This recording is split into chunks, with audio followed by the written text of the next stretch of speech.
কৃত্রিম বুদ্ধিমত্তা প্রযুক্তির বিভিন্ন উদ্ভাবন ও ব্যবহার দেখা গেছে গেল কয়েক বছর ধরেই। এআই এর ব্যাপক ব্যবহার শুরু হওয়ার পর থেকে সমস্যাও অনেক বেড়েছে। অনেক সময় আসল নকল বুঝতেও সমস্যায় পড়তে হয়। বিষয়টি নিয়ে সরব হয়েছেন বিশ্বের অনেক জনপ্রিয় তারকা। এর মধ্যে ছিলেন বলিউড অভিনেতা অনিল কাপুর। এআই এর অগ্রগতির পাশাপাশি এই প্রযুক্তির সঠিক ব্যবহার ও নৈতিকতা নিয়ে কাজ করা ১০০ প্রভাবশালী মানুষের তালিকা তৈরি করেছে বিশ্বখ্যাত টাইম সাময়িকী। টাইমের এবারের প্রচ্ছদে জায়গা পেয়েছে বিষয়টি। সেখানে বিশ্বের গুরুত্বপূর্ণ ব্যক্তির সঙ্গে স্থান পেয়েছেন বলিউড অভিনেতা অনিল কাপুর।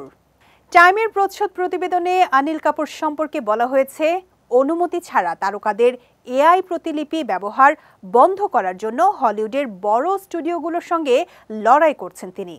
গত বছর হলিউড শিল্পীদের ধর্মঘটে গুরুত্বপূর্ণ হয়ে উঠেছিল এআই এর ব্যবহার সীমিত করার দাবি। ওই সময় এ বিষয়ে বড় পদক্ষেপ নিয়েছিলেন অনিল কাপুর।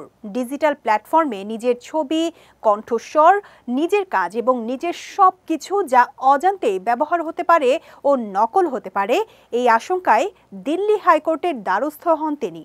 এআই সম্পর্কে তার সচেতনতা ও এমন উদ্যোগ অনিলকে নিয়ে এসেছে টাইমের তালিকায়। সোশ্যাল মিডিয়ায় অভিনেতা লিখেছেন, আমি কৃতজ্ঞ যে দূরদৃষ্টি সম্পন্ন ব্যক্তিরা কৃত্রিম বুদ্ধিমত্তার ভবিষ্যৎকে রূপ দিচ্ছেন, তাদের মধ্যে আমিও আছি।